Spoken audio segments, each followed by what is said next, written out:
el expresidente del Gobierno, José María Aznar, acaba de terciar por primera vez en el conflicto desatado en Catalunya.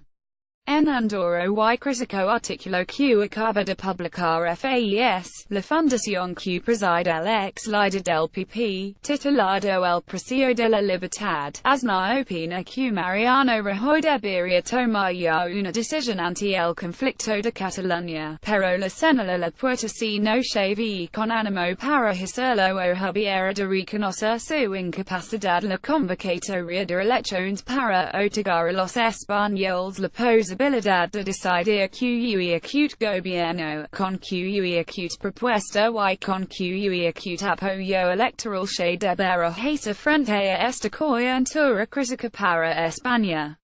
Aznar, además, cree que si el gobierno no encuentra apoyos suficientes para sus medidas, debería de tomar decisiones en solitario, aunque sin aludir expresamente al artículo 155 de la Constitución, como lo está reclamando el líder de Ciudadanos, Albert Rivera.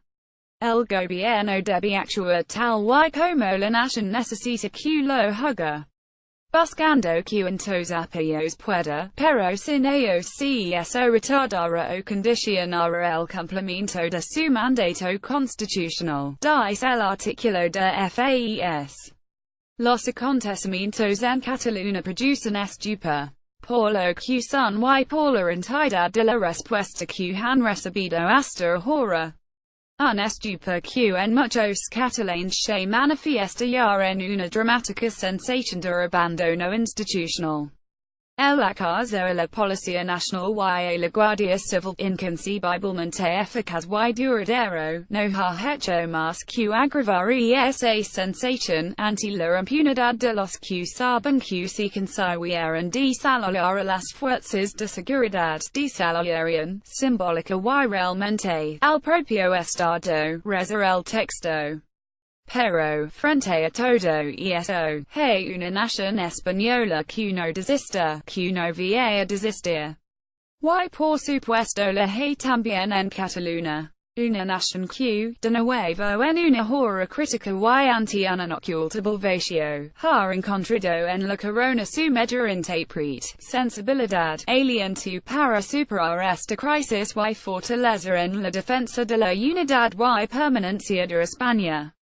Una comunidad de hombres y mujeres libres y iguales, amparados por la ley y dueños de la decisión sobre su futuro común que no están dispuestos a ser expropiados de ese derecho por una minoría.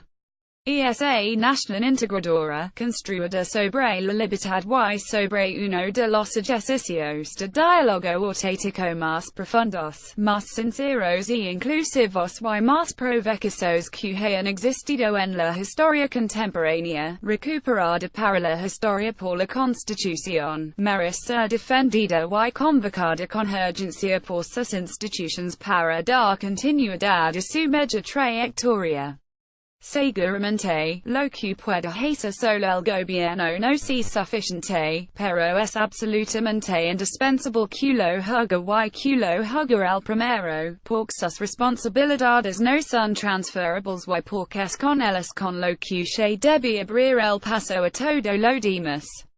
En opinión de Faes, hay por delante decisiones apremiantes que pueden resultar críticas y ante las que nunca se insistirá lo suficiente en el valor de la unidad. Los pactos fundamentales sobre los que se ha sentado nuestra convivencia ya han sido rotos, y habrá que ocuparse de ello.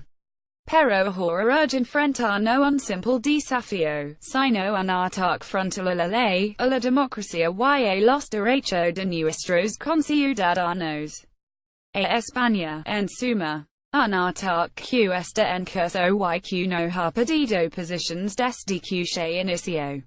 Al contrario, hasta el punto de que sus primeros responsables continúan desarrollando sin mero obstáculo su actividad ordinaria. No es posible declarar muerta la democracia en Catalunya y no Hacenada que rebase el umbral de lo retórico para reducir a cero la capacidad de acción de los verdaderos responsables de ese crimen, añade.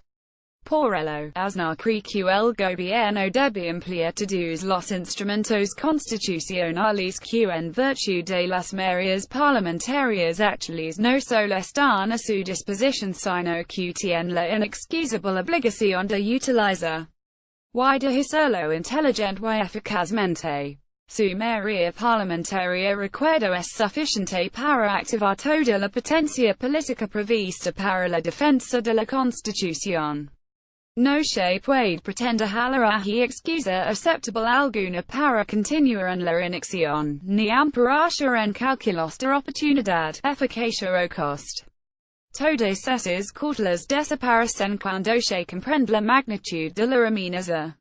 La ley es el precio de la libertad es el premio de la ley, remarca Faes.